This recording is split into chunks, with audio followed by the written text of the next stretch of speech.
Join me for a conversation with fellow artist Elizabeth Bick, who recently returned to New York City after weeks in Texas with her family during the COVID-19 stay-at-home order. As we look ahead as artists in the face of uncertain times and new approaches to making art, Elizabeth and I discuss our shared medium of photography, as well as all of the things we can't anticipate, the need to balance control and chance, and the importance of authenticity. I'm Joseph Maida, and this is Housed 2020. So you made a really remarkable contribution very early on. For me, when this picture came through, it actually prompted a question that I've been thinking a lot about, or that I'm always thinking about, is what is the art for this moment? What should I be making at this moment? Well, yeah, when I saw that this initiative was happening at SBA, I was really excited by it. And as faculty members, by us contributing right away, it can encourage students to contribute as well. I wanted to make note of that to my students, so that if they saw that I contributed, then maybe they would think that they could contribute too, or something like that. But the photograph, one thing I've been thinking a lot about is the coronavirus has completely changed the way that we, kind of exist in society, but not necessarily this. One of the things that you said in our faculty meeting that we had recently that really hit me, kind of punched me in the gut, was that at this current moment, COVID-19 as artists is kind of all of our subjects. And it really struck me, and I thought, I've been thinking a lot about that, and I don't necessarily think it needs to be interpreted literally. Like, we don't need to all literally be making work about a virus. And so I've been thinking a lot about how that kind of, like, what my role is in society and as an artist. And so thinking about, like, the way that I photograph is observing pedestrians in public, and it's about the study of the facial expressions and the study of dress and the study of gesture. And so, with everyone kind of isolated out of the public, to see someone in public becomes almost more gripping and more theatrical, because it's become a rarity in my life and in all of our lives. And so on top of that, when I first returned to Houston, I had to quarantine. My parents are in their 70s, and my father has a history of bronchitis, bronchial issues, and so we agreed that I would quarantine. And one of the ways that I felt I could keep myself away from them, but also use photography as a way to give myself some tranquility, is to drive around. So I did this 2-week, every day I would, get my equipment ready, and I would borrow my dad's car, just like in high school. And I drove around it kind of aimlessly, just kind of reconnecting with my love of making observational photographs. And this is a photograph that I made, while I was doing that. And so I think my mentality at that time was thinking about these things as I was driving around. I find driving around to be similar to going for a walk in New York. It allows your mind to kind of daydream and contemplate, especially for me, what I'm doing with my photographs. And so I was in a certain state of mind when I made this photograph. And I visited this strip mall before because I'm so compelled by this art kind of strip mall store. And so I just decided to go by there, and this man was walking by in the mask, and I thought, well, this is how I'm feeling. And it was one of those kind of, the photography gods winked at me, and the man was in the right place at the right time with the right mask. And so, for me as an artist, one of the monumental changes is the fact that I can't, when I photograph in public right now, it's most of the time I can't see people's faces. Mm-hmm. And for me, that's such a huge thread in my work, is to observe human facial expressions and also physical movement. So for me in particular, the way that he's moving, the hand in the pocket, the way he's kind of, I don't know, the way his eyes look, the fact that I can't see his face, that all means a lot to me as someone who makes the work that I make. Mhm. Yeah, I mean, for me, this picture, there were the questions I have as a fellow photographer thinking about how did you make it? Where were you standing? Or where was your car positioned? Trying to figure out, I think, a couple of things that are things that I've been thinking about. What is your relationship to public space at this moment? Because I was thinking, well, if he is on the street, maybe Elizabeth is also on the street. And what does that mean in terms of vulnerability? What does that mean in terms of interaction? What does that mean in terms of even the relationship between your bodies?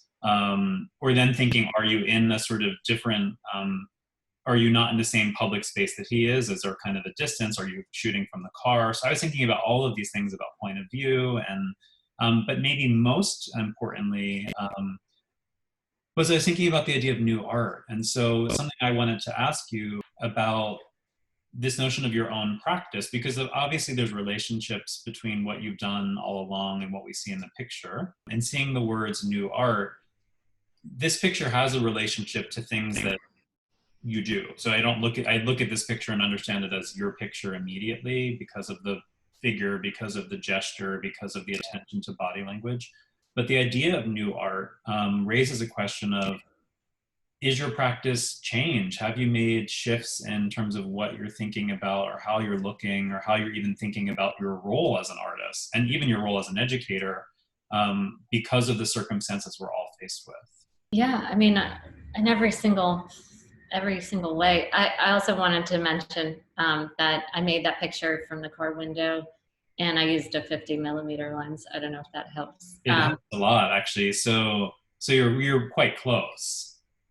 Yeah, I'm pretty close, and I made the picture without asking, and then I kind of waved and said, "Hi, I'm an artist. Have a great day." You know, it was a drive-by sneaky photograph, and you know, I'm sort of approaching street photography in the way with the car. I approached it in the same way that I do walking on the street, which is I don't ask permission, and also wanting to push, like, can I make a good photograph out of a car window? Mm-hmm. I mean, you know, it reminds me, of course, of Lee Freelander's car window pictures, but he shows the evidence of the window, right? And I wasn't interested in that for my work, but I was, you know, intuitively I thought I can't make a decent photograph driving around. I do think Lee Friedlander is asking a similar question with those pictures: is it possible to create a new art? Right. I do think there's something so radical about how the frame is sort of deconstructed or sort of rearranged because of reflection or fragmentation. So I think it does. I mean, even though we don't see your literal car here, the new art part does make me think in many ways about what I would consider a radical practice of Friedlander, something that at first glance doesn't look so radical, but the more you look, the more radical it in fact is. Absolutely. So yeah, in terms of the new art question, I mean, for me, as the way that I produce my work is so based on a responsive, you know, I'm an out in the world responsive photographer who also then retreats into a more hermetic place and pieces apart the work and kind of narrows it down. And so I need the world to make my work. And in that way, and I need to observe the way the world is shifting. And so for me, the fact that the way that my work is produced is so based on that really monumentally changes the way that my work looks. But I also think that it, like, kind of revisiting gesture, facial expression, dress, and even physical distance from one another, like all of those things are integral facets to the way that I observe through my camera. And so I find that the work will radically change, especially that more out in the world observational photography. So these are some of the pictures. And these are these all from Texas, Elizabeth? Yeah, you know, a huge part of the way that I make work is I'm one of those photographers who needs to photograph a lot.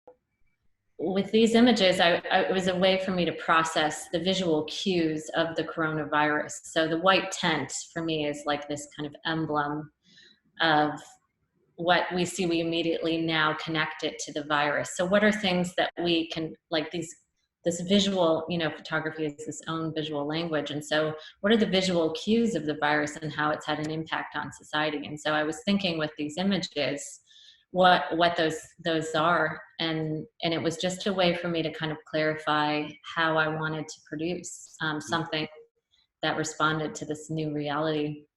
Right. I look at this image and think about the transformation of public space, the ways in which our public spaces, because of these larger circumstances, are changed, and then how do we sort of respond to that visually as visual artists.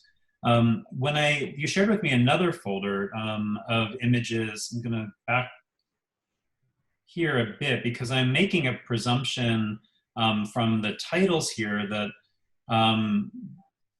when you were back in Texas, the subjects that you had the most access to beyond an occasional passerby on the street from an arm's length from the car window was your family. And so have you photographed your family before? Or is it a homecoming, both in terms of going back to Texas and photographing your family again, or is it a new pursuit? So this image is of my mother, and these were sort of preliminary ideas that I was working through. My parents were my only point of physical contact, and they were really generous to become subjects in a lot of my experiments. And I was grappling with really thinking about how I can produce new photographs that are specific to how the world has changed in this pandemic, but also really worrying about my students and how I needed to be flexible in terms of my curriculum, because the circumstances surrounding teaching a studio course that was so equipment reliant and equipment heavy was just no longer part of the equation. And so it felt unfair to continue on. And also it felt unfair to sort of give up on that completely. And so it was a challenge for me to think as an instructor how I could take this as an opportunity to shift the way that I was presenting demos and curriculum to them. And so I put together a lot of lectures on photographers who are producing in a studio mentality out in the world. And I also presented them with techniques that I would never normally do, such as how to use long exposure and a flashlight, and materials around the house that I knew that were more than likely available to them, like a lamp or a flashlight. And I know everyone has a smartphone now.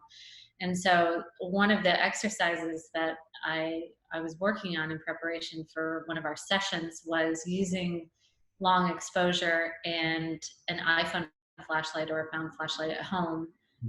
Some of the students had acquired speed lights or had already owned speed lights, and so it was a dual demo where some of them were just with the continuous light, the flashlight, and others were a combination of the flashlight and the speed light. And so that photograph was the results of me wanting to make something that visually represented 6 feet, but also like using the preparation of the image as an opportunity to work through some artistic things that were on my mind, but also to present my students with a new way of working a new curriculum. And so this is a photograph that my mom and I made together after dinner. We went out in the backyard, and we made markings on the ground of 6 feet, and we did various exercises that depicted that visually. And so this was like an early image. This was after quarantine, after I was doing my observational out of the window driving photography, and I was now also, wanting to develop curriculum. And then this kind of all came together, and this was the photograph. So this picture here with your mom, and then this picture here with your mom, and I'm presuming that you're related to the child in the picture, but is that a fair presumption? Yes, so that's my niece, Emma. She's 5 years old, and my sister and her husband live in Houston. They have 2 daughters, and they're working from home, and school is now canceled. So my parents were nice enough to babysit a lot, and so Emma was around, and she's really beautiful. And so after I made those more observational photographs, I do have this other part of the way that I work, which is constructing images, mostly through lighting and a more studio-based practice. And so, a good friend of mine sent me some protective gear, and as I've been combing through the news and watching it on the television and reading, I've been obsessed with looking at these kind of visual representations of how the virus has affected us. And one thing that I'm always observing it through the eyes of a dancer, and so I'm thinking of it in terms of a costume, a gesture, the space around in the photograph or in the video. And I noticed how kind of theatrical the protective gear is. And when I received this box in the mail, the first thing I thought to do was, well, I have to do some sort of performative photograph with this gear.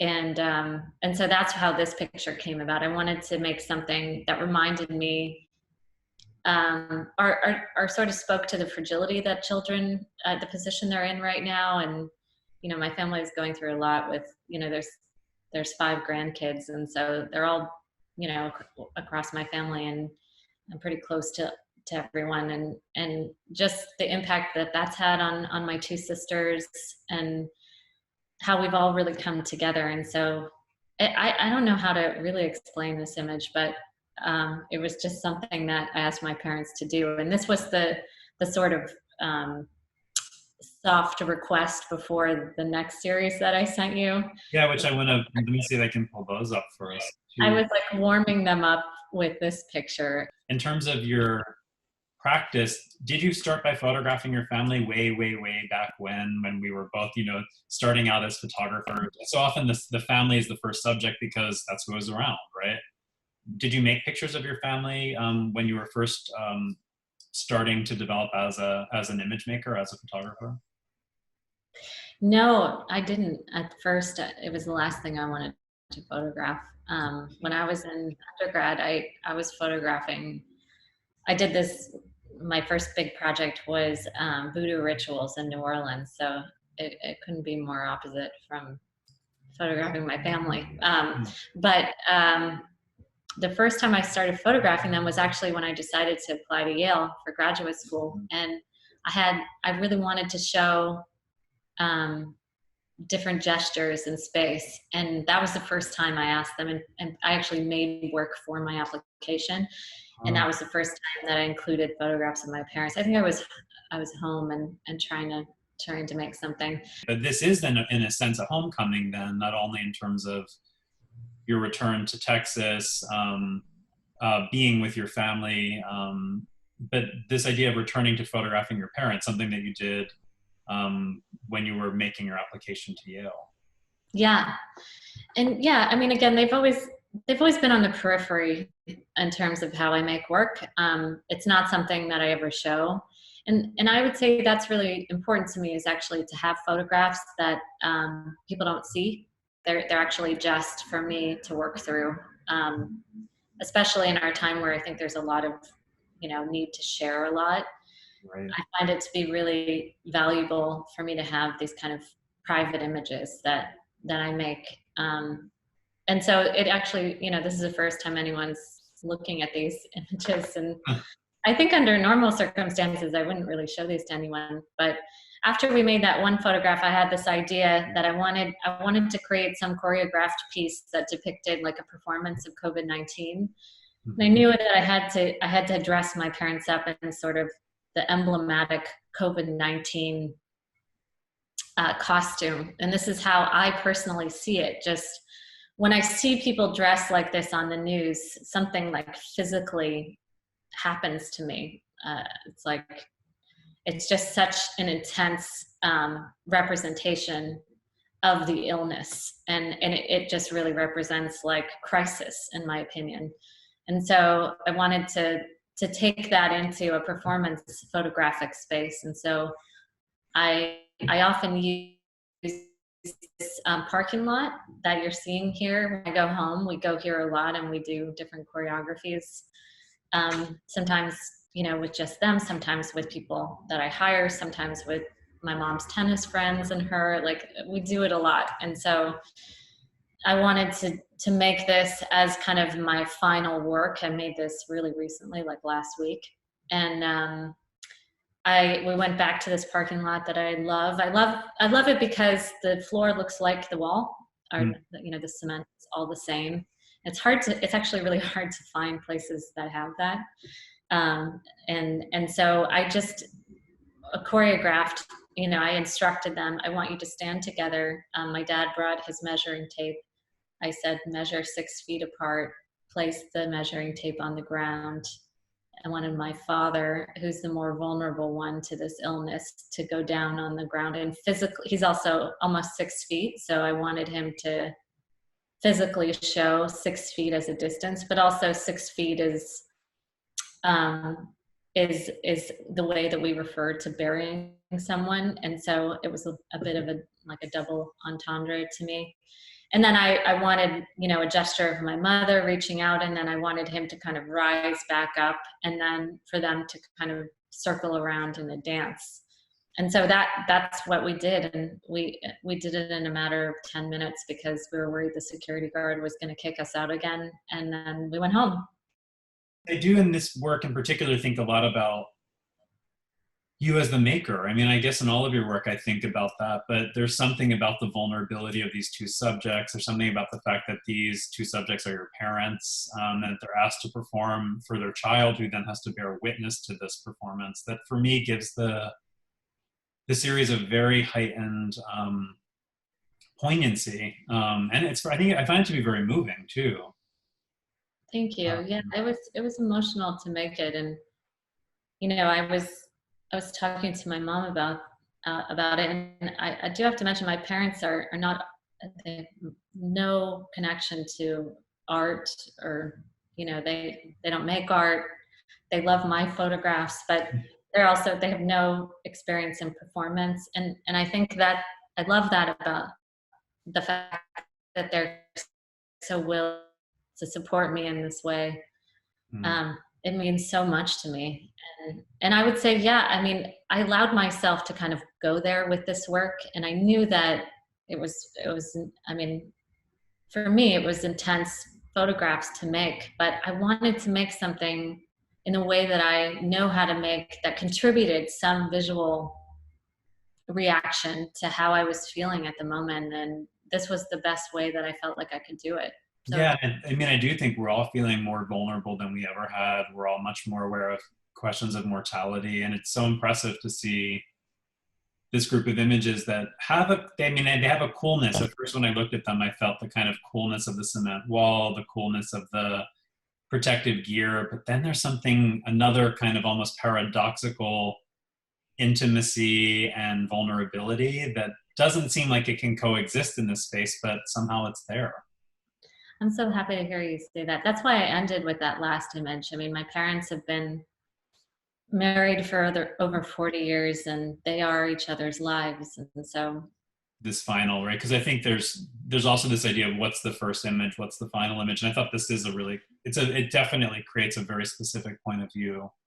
Thank you. For you, Davis. Something that I know quite a bit about your practice from looking at the work, but also from talking with you about it, is that you're someone who is interested in patterns. There are these ideas of things that you do under these kind of clear systems. And I know one of the things that you've done as a kind of pilgrimage annually is that you go to Rome and you make a picture or some pictures each summer. So can you tell us a bit about this project, and then maybe share some thoughts about what the summer is looking like for you?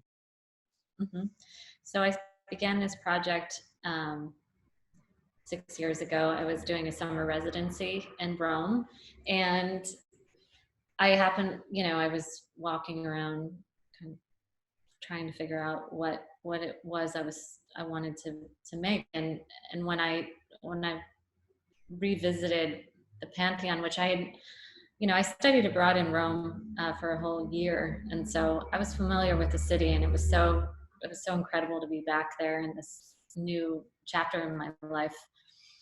And when I saw this space and the new kind of clarity that I had with my work, I realized that this is kind of this ultimate aquarium of humanity. And the summer solstice, the light strikes down into the middle of the space. It's through the open, this circular opening in the ceiling that just has a searing spotlight onto the floor. This photograph is actually the moment of the solstice. Everybody's out of the circle. And so, you know, I've always been really fascinated with repetition in my projects, and like you said, structure, and even the passing of time, and freezing movement, and these kinds of, and theatrics, like that one can find, not necessarily one that I can create, and also that I can find, equal parts is important to me. And so for this, you know, this space was just, it was so fascinating, you know, because of the fact that it's a sundial. It's one of the most highly visited tourist sites. It's free to enter. It's a sacred site. And pantheon means all the gods, or every god. And so I looked around, and the way that people are responding in the spotlight is so kind of, it monumentalizes the way anyone looks in that spotlight. I mean, it brings so much attention to them, and they become these kind of performers and stars. And so not only that, but due to the exposure limitations of how the camera eye sees, in order to properly expose people who are standing in the spotlight, the background gets completely blacked out. So there's this, it almost looks like I've affected these images, which I haven't. This is just how exposure works in a camera, and the intense opposition between the exposure in the light and the exposure in the shadow. And, you know, when I started this work, I started thinking about aging. It was a lot on my mind, and I think through the anxiety of aging, I wanted to make photographs that marked time for me and allowed me to visualize how I was seeing the world, as opposed to photographing myself, you know, like self-portraits over time. I wanted it more to be about the way that my gaze onto the world changes over the course of a long period of time. So I think the recipe of all these things together made me commit to this, you know, what many would think is a crazy idea, but to go there every summer on the solstice, the most light-filled time of the year, which I think is also really symbolic, and photograph people walking through the space. And so this year it's, you know, and I would also say, like, in terms of the first part of your question, I mean, one thing I've been really thinking about is enjoying this time. And that probably sounds like, what? But, you know, when is the last time we've all ever gotten to just really be in our spaces, and be around the people that we've chosen to be around, and just daydream, and cook, and organize our homes. And there's a lot of value in that. I mean, photography is both in the world and also deeply hermetic. There's always this negotiation between the two. There's always this period of retreat where we look through our images and edit them and contemplate them. And so I would say, in terms of a new world, like, that's something that I think is a strange gift, that I've felt really lucky to have. To, you know, the last time I spent this much time with my family, I was in high school. So that was really, I felt really fortunate about that. I mean, there were obviously difficult moments, like when my parents asked me if I'd eaten dinner yet and things like that, and where I was going, you know, where are you going with the car? And I was like, oh my God, I'm not 18 anymore. But I would say, like, one thing is, you know, as the culture of American society is about, we got to pick back up, and we have to figure it out and be productive. And, you know, that's in some ways the reason why we're such a great country. But in other ways, I would say, we should be careful about that right now. And as far as the public goes, you know, the way that, can you imagine this pandemic without the internet, or without what we're doing right now? I mean, this, we're having a very wonderful, close, kind of intimate conversation, just the two of us in our homes.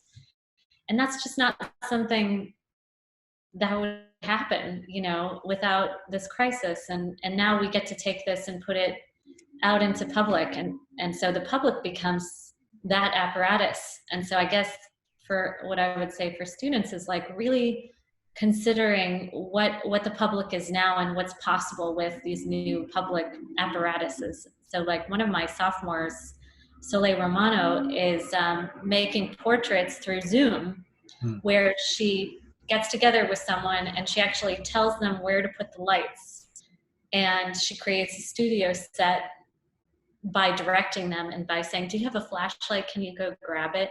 And so I would say that's a great example. I was so proud of her for kind of taking this as a new way of making. And, I would say that we all need to think about that in terms of like, what does public mean right now? But I would also say that at the time, I mean, this period, I'm hopeful that this period will end, and maybe it'll take a few years or less, but we'll all be in a crowded subway again. We'll all be in a crowded restaurant or a crowded opening. And I'm hoping it will, things will get through this. And so I would also say that this is a short-term period that we all need to kind of figure out a way to contribute visually to, as a way for us to remember it and to be able to talk about it.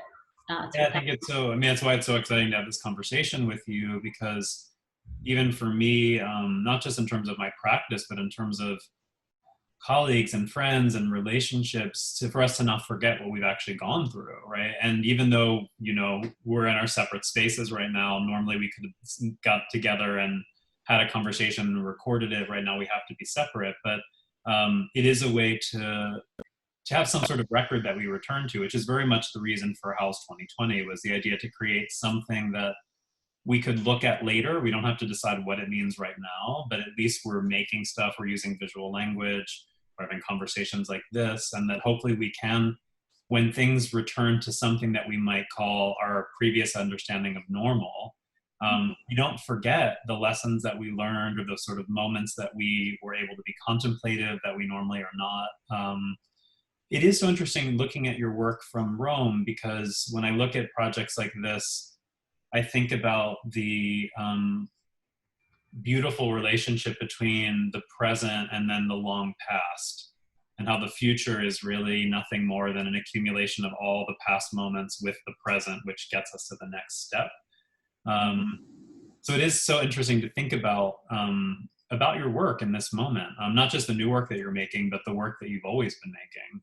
I don't want to overly press you, but I am just so curious to know, will you go to Rome? Oh, yeah. So I was going to tell you. Oh, okay. Sorry, yeah. So, I was just on a tangent.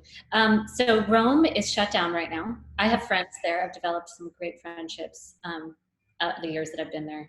And I've been in touch with all my buddies there, seeing how they are, but also asking them, can I go? And as of now, the Pantheon is closed to the public, and the city is still in shutdown. And so the decision to go will be a last minute one. But I will say that the light still hits the floor in August, and it misses the mark, but it still hits the floor. And I think that is visually symbolic for me. And in a way, maybe for this 10-year project, I'll go in August, and it will be about the fact that it does not only look visually different in terms of the fact that tourists will be in protective gear, but also that the position of the light will change. One of the things I love about Dershing Say's time clock piece performance is that he marks not only, so he clocks in to his studio every hour on the hour for 24 hours for a year. And one of the things I love about that piece and how he presents it is he also shows the time that he's late, and he makes a list of when he did not clock in on time, when he fell asleep or he he didn't make it. And I was thinking about that and thinking how, that is as important as showing the period that he was on time. It was actually about, the forces of entropy happen and human error happens, and what can we do?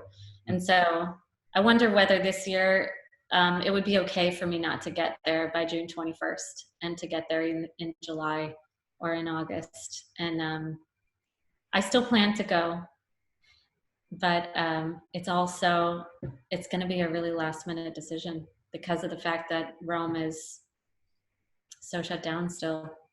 I mean, it's interesting for us to think about this notion of time, and then thinking about how, I mean, your work is so much about structure. I know one of the reasons that I wanted to have you teach the section of seminar that I typically teach is because I know you're regimented and you're structured, and then in a way that I am too. We really, I think, need that for our practices.